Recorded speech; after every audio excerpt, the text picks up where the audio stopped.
que de jolis bonbons. Ça vous donne pas envie? Hey, salut! Je vous ai fait peur, hein? Voilà, ben ça après cette magnifique intro bonbonesque. T'as vu, j'invente des mots. Ouais, je sais pas, Il je est suis en roue vrai. libre aujourd'hui. Ouais. Mais c'est vrai qu'ils sont bons ces bonbons. Mais moi, quand tu travailles tous les jours à côté, c'est horrible, je te le dis. Enfin, Je confirme. c'est pas à toi que je vais l'apprendre. Bonjour, bienvenue chez Sajou. Et Sajou cette semaine avec cette semaine derrière la caméra, nous avons Isabelle. Salut Isabelle. Bonjour à tous. Comment tu vas? Très très bien. Eh ben c'est formidable, c'est formidable. J'espère que t'es en forme parce que pas mal de petits jeux très sympathiques cette semaine, dont un gros banger qu'on va aller voir, hein, qu'on a joué hier. Bien sûr. Ah vraiment, bah, c'était un truc qui était attendu. Enfin, on va aller voir ça tout de suite. On va aller voir ça tout de suite. Mais avant toute chose, Isabelle, alors c'est la première fois que tu filmes, mais tu sais qu'il y a une petite tradition dans les Sajous cette semaine. Je vais te raconter la blague de la semaine. Oh, mince. Elle regrette déjà d'être venue. En plus, elle est sympathique celle de cette semaine. Est-ce que tu sais comment est-ce qu'on appelle un ascenseur en Suède? Non. Bah, t'appuies sur le bouton. Punaise. Ouais. D'accord. Ouais, c'est chaud, hein. C'est vraiment chaud. Bon, allez. Aïe, aïe, aïe. Bon, allez, on va commencer gentiment la vidéo de cette semaine après ça. On parle direct de ça? Direct en banger, allez. Direct. Allez, direct Zénith. Tiens, tu peux t'approcher, n'hésite pas. Regarde-moi ce matériel de toute beauté. Donc ouais, Zénith, c'est la grosse sortie qui était attendue. On l'a eu un petit peu en retard, on aurait dû l'avoir la semaine dernière, et puis les transporteurs avaient un peu du mal de nous trouver. C'est bon, il a ouvert la porte du bar à 2h. Ah, mais c'est le bord. Ah, il n'y a pas de courrier pour vous. On veut bien quelque chose à boire. On a eu un peu de retard, mais ça y est, il est bien là, et ouais, vraiment, c'est vraiment bien Zénith. C'est vraiment très très bien. Moi j'ai adoré, et c'est le jeu qui fait un peu la hype en ce moment, et je pense que c'est pas immérité. Je pense, selon moi. Je pense également. Ouais. Alors, Zenith, qu'est-ce que c'est? C'est un jeu de 2 ou 4 joueurs. 2 ou 4 joueurs. Tu peux pas jouer à 3. Si vous êtes 3, ben, jouez aux choses. Eh bien, comment ça va se dérouler? C'est un jeu de tir à la corde. Et non, je ne ferai pas la blague de sortir une corde. J'aurais pu, mais... ouais. Ça aurait fait 2 en une fois. Bon, ça aurait pas été ouf. Et en gros, ben, on va avoir des petites planètes, hop, qui sont ici, et qu'on va pouvoir bouger au fur et à mesure de la partie. Le but du jeu, bah, récupérer des planètes. Si je récupère, imaginons, j'amène Jupiter jusqu'ici, je gagne la planète, car je l'amène de mon côté de mon plateau, et je la remplace par une autre planète. Si je réussis à avoir 3 planètes de la même couleur, j'ai gagné la partie. Si je réussis à avoir 4 planètes de couleurs strictement différentes, j'ai gagné la partie. Et si j'arrive à avoir 5 planètes, peu importe leur couleur, j'ai également gagné la partie. Et comment ça va se dérouler? Eh bien, on va avoir des cartes, voilà, comme ceci, des cartes différentes, avec des illustrations un petit peu BDesques, si je puis dire. Et en gros, on va jouer ces cartes-là en payant leur coût en crédit. Donc tu vois, t'as des coûts en crédit en haut à gauche de la carte. On va avoir des crédits qui sont ici en début de partie, on en a 12 je crois. Et en gros, bah, je vais jouer une carte ici par exemple. Donc ça c'est pour jouer sur l'influence. Il y a 3 façons différentes de jouer les cartes, je vais vous montrer ça après. Donc si je joue lui, notre ami Ramsès, je paye 3 crédits, je vais faire son effet. Donc là je vais déjà hop, approcher la planète Mars d'une case vers moi, et je vais réaliser son effet secondaire. Donc là l'effet secondaire c'est le transfert de cartes, c'est-à-dire que je pique des cartes chez mon adversaire, ça c'est pas cool. J'en pique 2 ou je gagne 8 crédits. Bon, allez, on est en début de partie, je gagne des sous. Et je repioche une carte et c'est au jour suivant. À savoir que si vous jouez une carte où il y aurait déjà une carte qui a été jouée, par exemple je joue cette carte à 4 ici, mais j'ai déjà joué une carte précédemment, bah, elle ne me coûte pas 4, elle me coûte 3. Donc plus la partie va avancer, et ben plus vos cartes, enfin moins vos cartes vont valoir moins cher, moins vos cartes vont valoir moins cher. J'ai du mal avec le français aujourd'hui, hein, c'est affreux. donc je rapproche la Terre, et puis dès que j'arrive là, hop, je gagne la planète. Et ça c'est la première façon de jouer une carte. On va pouvoir également jouer ici, sur la technologie. Alors la technologie, pour pouvoir jouer des cartes ici, il faut que je paye du zénithium.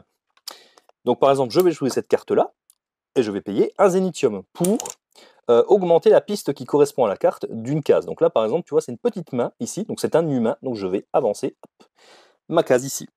Je vais faire son effet, donc là l'effet c'est de hop, rapprocher une planète d'encore une case, et c'est au jour suivant.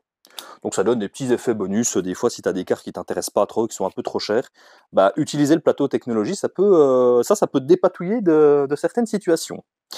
Et puis, dernière façon de jouer des cartes, c'est de les jouer pour la diplomatie. La diplomatie, c'est ce plateau ici. En gros, je vais jouer une carte ici. Donc là, par exemple, j'ai joué une patoune.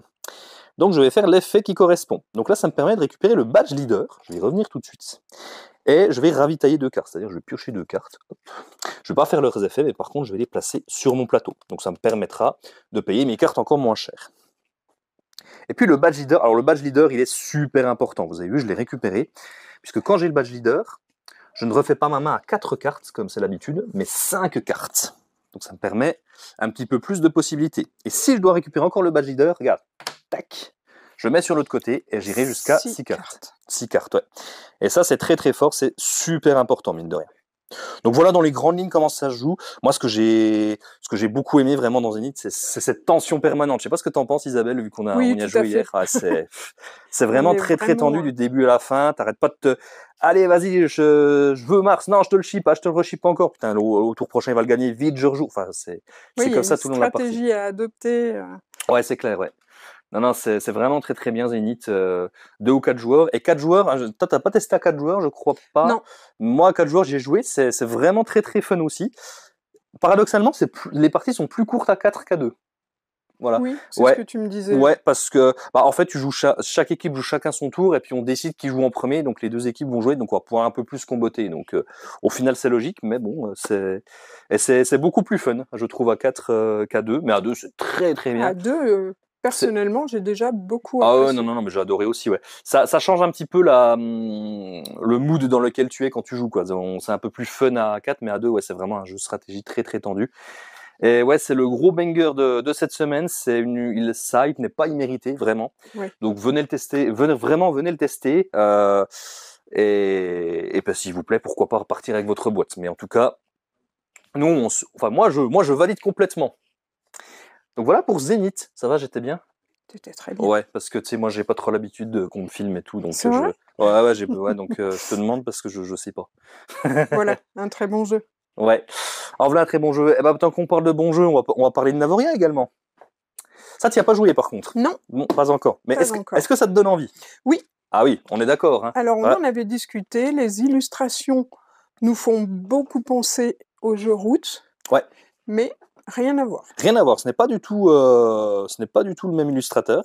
Et il faut savoir que l'illustrateur. Alors, je sais plus si c'est un illustrateur ou une illustratrice, pour être honnête. Donc, il ou elle m'excusera. Mais en tout cas, l'illustrateur, c'est aussi l'auteur du jeu.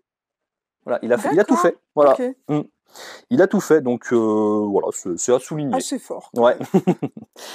Alors, Navoria, qu'est-ce que c'est? C'est un jeu un peu initié d'exploration. En fait, voici le monde de Navoria, qu'on va essayer d'explorer en long, en large et en travers, pour aller récupérer et trouver des paysages, récupérer des champignons.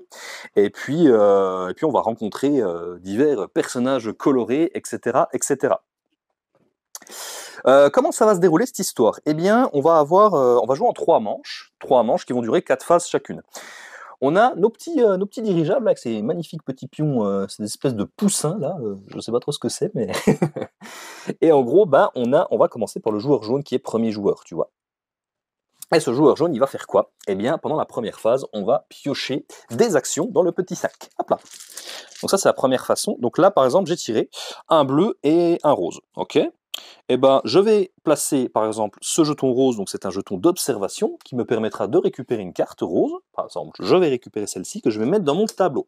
Il y a un petit côté tableau building. On va récupérer des cartes au fur et à mesure de la partie, pour créer un moteur qui va nous générer énormément de points de victoire. Le jeton que je n'ai pas pris, je le remets au centre-ville. Il faudra faire attention à ça, puisque lors des tours suivants des joueurs, ils vont avoir la possibilité de récupérer les jetons qui sont au centre-ville. Donc attention à ce que je laisse. Okay. Voilà, et on va faire ça donc dans l'ordre qui est ici. Et on récupère chacun des cartes. Une fois qu'on a récupéré nos cartes, eh bien, on va pouvoir récupérer les jetons qu'on a laissés pour se placer cette fois-ci dans la capitale de Navoria.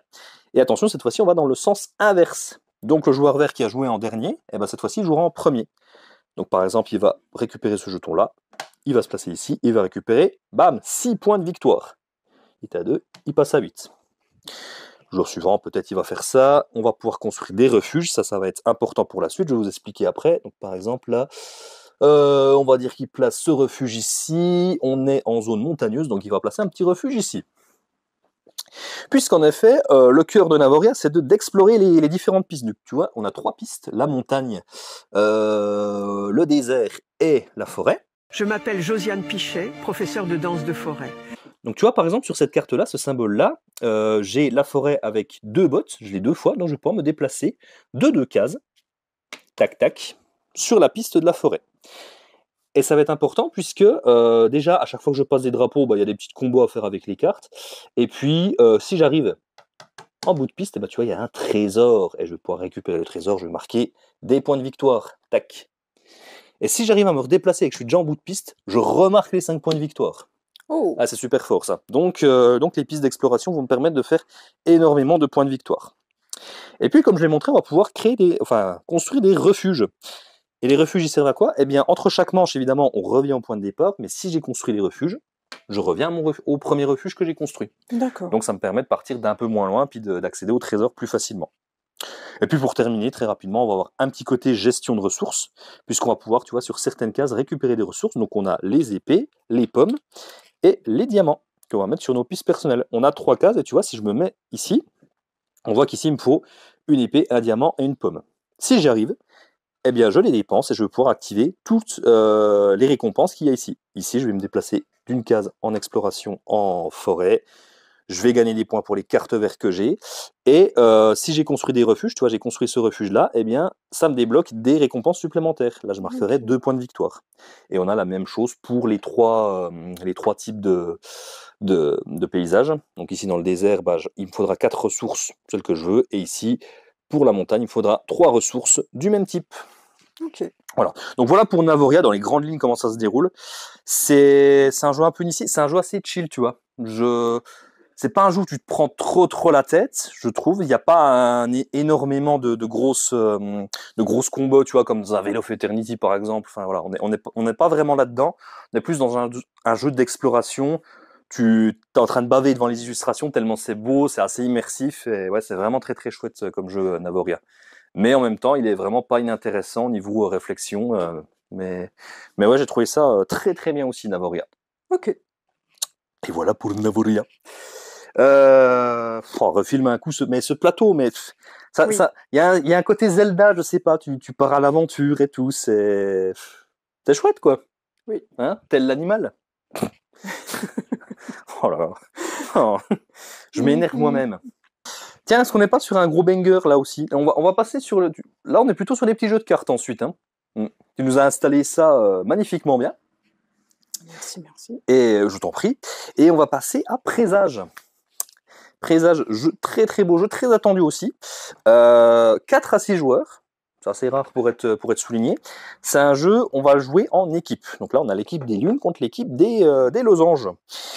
Et c'est un jeu, en fait, alors, je sais pas si on peut vraiment appeler ça un jeu de pli, étant donné que il n'y a pas vraiment de pli, c'est assez particulier, vous allez voir.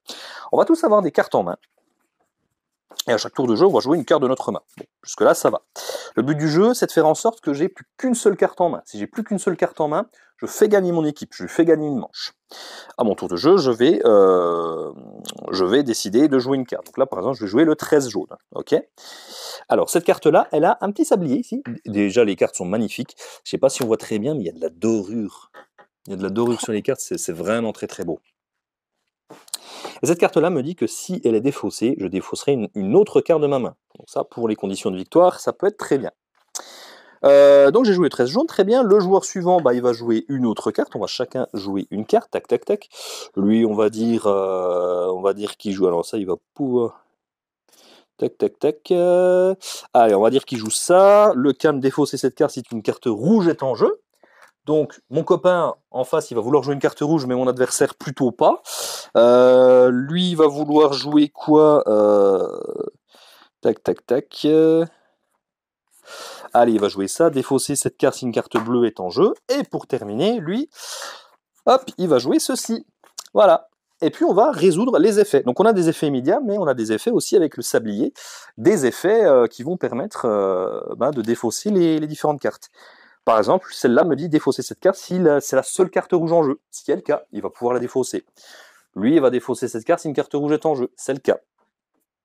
Et surtout, la carte de plus forte valeur sera également défaussée. Et toutes les cartes qui n'ont pas été défaussées retournent dans la main des joueurs. Voilà. Donc on va essayer de comboter en équipe comme ça. C'est vraiment un jeu où il faut vraiment regarder ce qui se passe. Et dès qu'on a gagné 2 manches, on gagne la partie. Il faut vraiment essayer avec notre partenaire de faire ça, de réussir à comboter entre nous.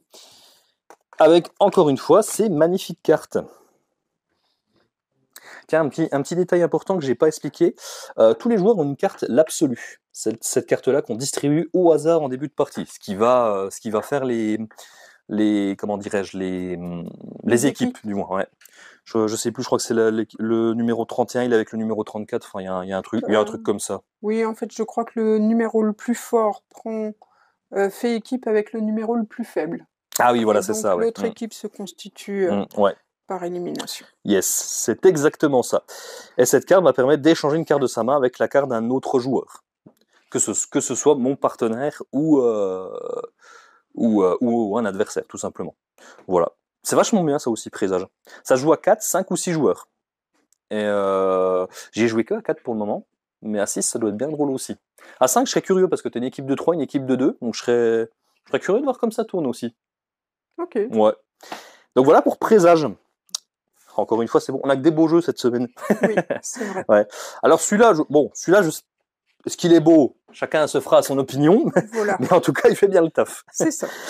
Mime Master, maintenant, petit jeu de mime. Alors, vous allez me dire, mais des jeux de mime, il y en a déjà 1 milliard, mais celui-ci, il est très particulier. Dans Mime Master, c'est un jeu de mime pour faire deviner des mots, des choses comme ça, mais ce n'est pas vous qui allez mimer.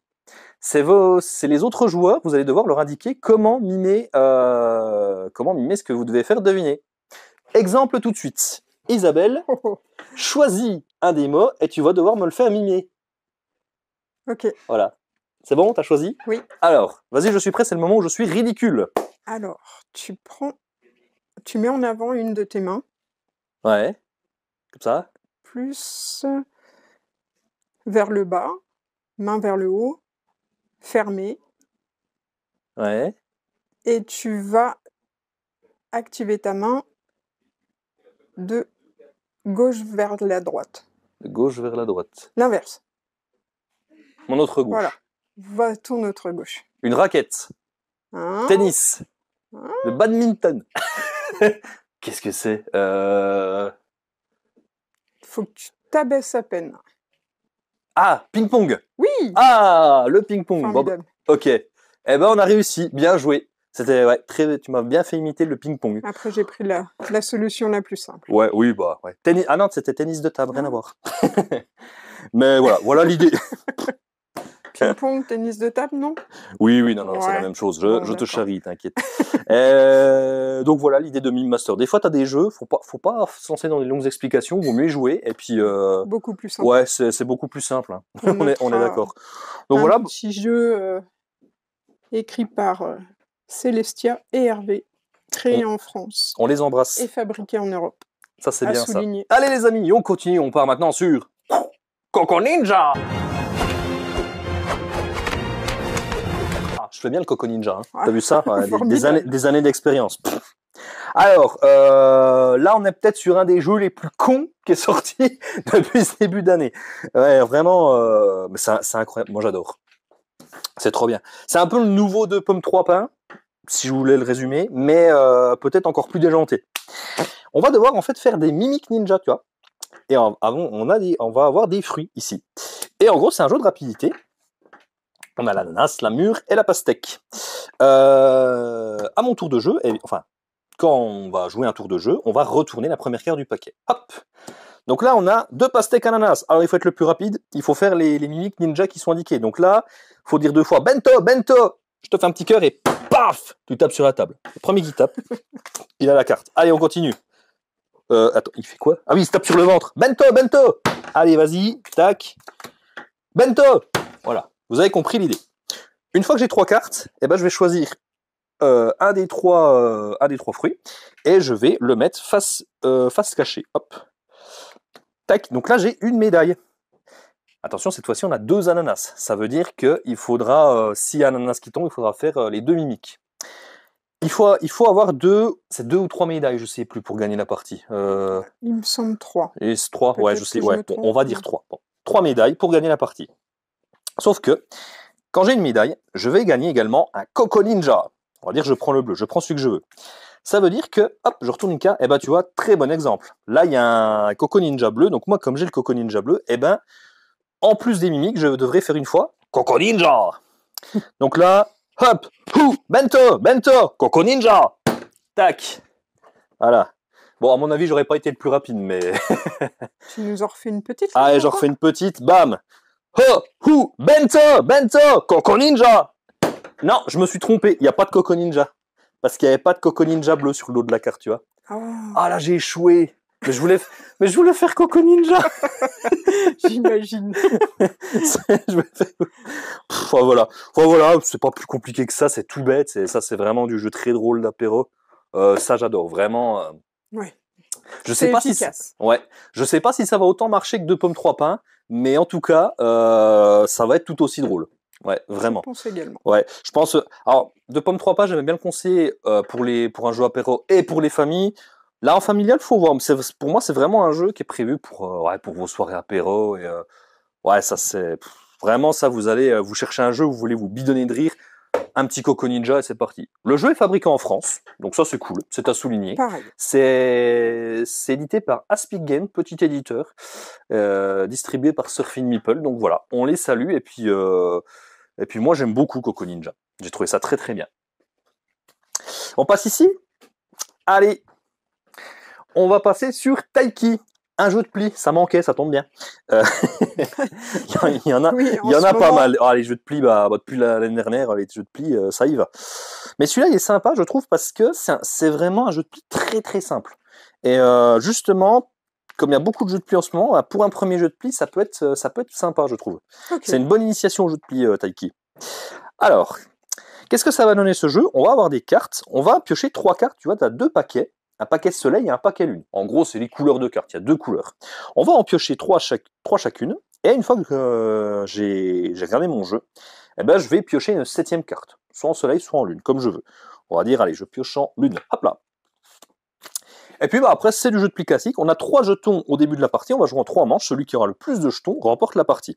Et le but, en fait, c'est de réussir à gagner des plis soleil et des plis lune. Mais il va falloir réussir à équilibrer tout ça. Exemple, alors je vais jouer le 14 lune. Les autres joueurs doivent jouer, hop, ils doivent jouer de la lune aussi, ils doivent suivre à la couleur. Hop, 14 lune, est-ce que je peux le battre? Non. Eh ben tiens, carte spéciale lune. Et je décide que cette carte-là est la plus forte. Puisqu'il y a effectivement cette carte spéciale-là qui est présente en lune et en soleil. Tu peux décider si c'est la plus forte ou la plus faible. Ça, c'est Ok. pratique. Bah tiens, mon 14 lune, je me suis bien fait eu. Hop, donc on suit à la lune, donc c'est ce jour-là qui remporte le pli. Donc là, il a gagné un pli lune, il est très content, mais il faudra qu'il fasse attention parce que, je rappelle, il faut équilibrer les plis Oui. soleil et les plis lune. Parce qu'imaginons, il remporte 2 plis soleil, il a 2 plis soleil et un pli lune, il va perdre un jeton. Oui. Parce qu'il n'a pas réussi à faut un équilibrer. équilibre. Il a un d'écart, donc il perd un jeton. À l'inverse, moi, s'il avait gagné un autre pli lune, donc là, il a 2 plis lune, 2 plis soleil, c'est très bien. Hop, c'est pas le bon jeton. Donc il avait 3 jetons de base. Et il va gagner 2 jetons. Ok. Il a fait 2 plis. D'accord. Voilà. Donc voilà. Voilà pour Taiki. Je vous ai tout expliqué. C'est assez chouette, moi, je trouve, cette Effectivement, histoire. simple, Simple, ouais. Voilà. accessible. C'est ça. Je trouve un jeu comme ça, vous pouvez, si vous aimez bien, si vous êtes des fans de Skull King par exemple, parce que Skull King ou Skull Queen ou peu importe tous ces jeux de pli, mais que vous aimeriez bien jouer avec Tata Janine, jouez à Taiki, parce que Tata Janine, elle pourra jouer à Taiki, parce que c'est très simple. On embrasse Super. Tata Janine. Salut Tata Janine. On passe sur Happy Mochi. Happy Mochi. C'est tout mignon Happy Mochi. Oh oui. Ça, on y a joué à Cannes avec Katia. On a gagné un mochi. On a gagné on a gagné celui avec les lunettes là. On avait, je te jure, ils avaient fait des vrais mochi, mais tu sais en mode balle anti-stress là, tu sais le truc un peu D'accord. mou. Ok. Et puis nous on a gagné ça, on était refait. Bon, oui, il nous en faut pas beaucoup. Mais c'est bien. C'est très bien, c'est très bien. Alors, on va avoir des cartes en main au début de la partie. Et chose importante, je n'ai pas le droit de ranger ma main. Je prends ma main comme elle vient, comme Django, qui est sorti Oui, assez récemment. tout à fait. Et là, en fait, on va devoir jouer les cartes 2 par 2 pour faire des chiffres de numéros. Donc là, par exemple, nous avons un 35. Nous avons un 35. Je dois jouer, là on a la carte qui est sur le plus, ça veut dire que je dois jouer au-dessus du 35. Donc, vu ce que j'ai dans ma main, alors là je vais faire un grand écart là.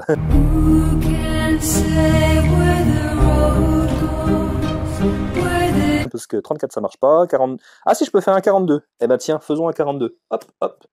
Je joue 42. Formidable. C'est au joueur suivant. Donc on fait tous pareil. Et puis, je triche un peu, on a rien vu. Puisqu'on a des petits... Donc là, ce serait 43 pour le joueur suivant. Il faut jouer au minimum 43. Bah tiens, 43, ouais, c'est pas mal ça. Passe. Oh là là, 43 ça passe, c'est incroyable. Qu'est-ce que je peux jouer au-dessus du 43? Je peux jouer 95. Allez, bam. Alors il pourrait jouer 97 ici. Bon, on va dire qu'il joue 97 ici. Bah là, ce coup-ci, je suis bien embêté. Donc bah, je vais devoir repiocher une carte pour pouvoir jouer. Alors quand je pioche une carte, je peux piocher bien sur le dessus de la pioche, bien sûr. Mais je peux très bien aussi piocher ici ou ici. Tu vois ce que je veux dire? Okay. Donc là, vu ma main, bah, je pourrais prendre le 9 ici, je le place là, tu vois, j'ai un 99 en main. D'accord. Le joueur suivant, pareil, et bah tiens, il se dit, il va piocher là, il va piocher son 9 ici. Voilà. Et donc, bah, ça permet de se débloquer des situations. Il y a 2 règles importantes. Imaginons je joue ça, 79. Les cartes sont de même couleur. Donc ça va contraindre jusqu'à ce que ce soit débloqué. Tant qu'il y a 2 mêmes couleurs, les autres joueurs doivent jouer également 2 couleurs identiques. Donc ça, c'est une petite contrainte qu'il y a. Donc là, il pourrait rien jouer. Donc il sera obligé de repiocher une carte. Hop. Et puis on va avoir des petits effets spéciaux sur les... en montant. Toujours en montant. À part, il y a un truc aussi que j'ai pas expliqué. Imaginons... Donc là, il joue son 93. Alors là, il pourrait jouer 93, ouais. Et c'est de la même couleur en plus. Par contre, il y a un truc que j'ai pas dit. Imaginons, hop, il est comme ceci. Il a un 11. Et ben le 11, il peut le jouer parce que c'est 2 fois les mêmes numéros. Et là, tu dois dire Happy Mochi. Voilà. À ce moment-là, tu dis Happy Mochi. Regarde, ça forme le petit mochi. Ah. Quand tu joues 2 mêmes numéros, tu ignores la carte plus ou moins. Tu t'en fous. D'accord. Voilà. Nice. Ils sont trop mignons, les petits mochi. Et puis, on va avoir des petites cartes spéciales. Tiens, j'ai vu il y a un plus ou moins, notamment, qui va être important. Le plus ou moins qui est ici permet de changer le côté de la carte. Ok. Donc là, tu vois, ce coup-ci, je vais en moins. Okay. Voilà. Après, il y a plein de petits effets. Bon, je vous fais pas le détail de tout, mais voilà comment ça se joue. Bon, c'est assez simple à prendre en main. Ça joue très bien avec des enfants, même en famille. C'est du petit jeu tranquille. Et puis il y a des mochis, quoi, tout simplement. Donc vive des mochis. Ok. Voilà. Et puis on va terminer quand même par Finspan, qui est arrivé, qui est disponible à la boutique également. Alors Finspan, qu'est-ce que c'est? Eh ben, c'est Wingspan avec des poissons. c'est le nouveau jeu de la gamme Wingspan. Donc on a eu Wingspan, on a eu l'excellentissime Wyrmspan l'année dernière, que je vous recommande chaudement, et Finspan vient d'arriver. Alors Finspan, c'est un jeu qui se veut plus accessible que les 2 autres. Là, Wingspan et Wyrmspan, on était sur des initiés plus experts. Là, on est plus sur un initié moins, quoi, on va dire. Et on va jouer cette fois-ci avec les cartes poissons. Hop. Les cartes poissons, cette fois-ci, on va jouer en profondeur. L'une des grosses différences, c'est que vous allez jouer toujours vos cartes sur 3 colonnes, mais là, on joue pas en ligne, tu vois, on joue en colonne. On va aller de haut en bas. Et quand tu actives les effets des poissons, on plonge, on active les poissons depuis le bas, hop, et puis on va remonter. Ça brille pas trop, ça va? Là, c'est bien. Là, c'est bien, ok. Donc je disais, voilà, tu commences par le bas, et puis tu actives tous tes poissons en remontant vers le haut. Ok. Voilà, on va pondre des œufs comme d'habitude. Enfin voilà, c'est la même, ça reste la même mécanique de base, mais si vous hésitiez à vous lancer dans un jeu de type Span, Finspan, c'est le plus accessible des 3. Et puis, si vous êtes fan de poissons, Finspan, vous kiffez la pêche et tout, Finspan, ouais, c'est un très très bon jeu. Honnêtement, moi, si vous hésitez entre les 3, je vous recommande de prendre la thématique qui vous parle le plus, tout simplement. Même si Wingspan quand même. Oui, on est d'accord. Ouais, bon, moi, Wingspan, j'ai adoré, c'était mon coup de cœur après. Mais si vous kiffez les oiseaux ou les poissons que vous prenez, Wingspan ou Finspan, vous êtes très loin de faire une bêtise. Je crois qu'on en a terminé avec les jeux. Tu m'arrêtes si je me trompe, mais je crois qu'on a tout présenté ce qu'on va présenter cette semaine. On a présenté la totalité. Eh ben, on est bien. On vous fait rapidement, avant de se quitter, un petit rappel des différents événements qui arrivent. Je remets le petit calendrier des événements. Regardez jusqu'ici. Hop, la magie du montage. Tu vois, il y a un calendrier là. Ouais. Hey, ouvre tes chakras, tu verras qu'il y a un calendrier. Donc le calendrier des événements. On a Keyforge qui revient en force, hein, t'as vu, hein. OK. Et ouais, Keyforge, deux Et dates. oui, en plus. Ouais, on a fait l'initiation. Il y aura d'autres initiations les vendredis soirs. J'ai plus les dates en tête, mais il va y avoir. Bon, je vous mets ça sur le calendrier. Il y a des petits événements le vendredi soir pour vous initier, si vous le souhaitez, gratuitement à Keyforge, ce jeu que j'affectionne particulièrement. Et surtout, il y aura les Store Championship qui s'invitent à Morteau. Alors, les événements officiels tournois avec des super lots à gagner. Notamment, pour ceux qui connaissent, il y aura des decks de l'extension More Mass Mutation, une refonte de mutation de masse, et c'est des decks spéciaux, et à l'intérieur, vous aurez une créature gigantique garantie. Donc ça, c'est trop bien. Voilà. Donc il y a notamment ça, plein de petits lots à gagner également. Et puis voilà, donc ce sera les 12 et 13 avril. Oui, il y aura 2 tournois, un format WCD Alliance et un format Archonte le dimanche. D'accord. Voilà. Donc, date à ne pas oublier. Ah non, non. Donc venez jouer à Keyforge, venez découvrir le jeu. Lilian se fera un plaisir de vous expliquer si vous ne connaissez pas les règles. Exactement. Et puis voilà, puis encore plein d'autres choses. On a un tournoi de puzzle dimanche aussi. Ouais, Ça c'est cool. c'est Tournoi cool. de pigeons. De pigeons. De pigeons. J'ai dit un tournoi de pigeons. J'ai peut-être vu le maille pigeon, je sais pas où. Ouais, ça doit être ça. Tournoi de puzzle, bien sûr, en équipe de 2, dimanche 30 mars. Ça va être très rigolo aussi. Et puis il y a du Alter, il y a du Flesh and Blood, il y a du Lorcana. Enfin voilà, il y a plein de choses très sympas. Et aussi, ah oui, ça c'est trop bien aussi. Je suis trop content. Alors normalement la date sera le 18 avril, si j'ai bonne mémoire. Atelier créatif à la boutique, un atelier gnome de printemps. Et oui, on avait déjà accueilli Alicia qui nous avait fait un atelier gnome de Noël. C'était trop bien. Attends, bouge pas, je vais chercher le gnome. Oui, c'est vrai. Moi, j'avais fait celui-là. Très joli d'ailleurs. Regarde. On l'a appelé Gus. Il est trop bien, Gus. Il est trop beau. Mais ouais, c'est moi qui l'ai fait. Mais... Alors bon, tu vois, les points de couture, c'est du grand n'importe quoi, mais bon, bref, c'est pas grave. Ça va, ça va. Mais c'est moi qui l'ai fait. Et voilà. Donc, si vous voulez venir créer un petit gnome comme ceci, un gnome de printemps, eh ben, venez à la boutique. On aura Wooden Spirity qui sera à la boutique pour vous apprendre à créer votre gnome de printemps. Voilà. Super. Ouais, moi, j'aime bien quand tu enlèves ce chapeau. Voilà. Ça me fait bien rire. Donc voilà, je crois que j'ai fait à peu près le tour, on a fini. Isabelle, quelque chose à rajouter? Je pense que tu as vraiment dit tout ce qu'il y avait, les événements. Eh ben c'est formidable. Tous ces nouveaux jeux. Eh ben on va se quitter là-dessus alors. Les Ludipotes, on vous fait des bisous. Jouez bien, jouez beaucoup et à bientôt chez Ça Joue. Et moi je vais aller bouffer des bonbons, tiens.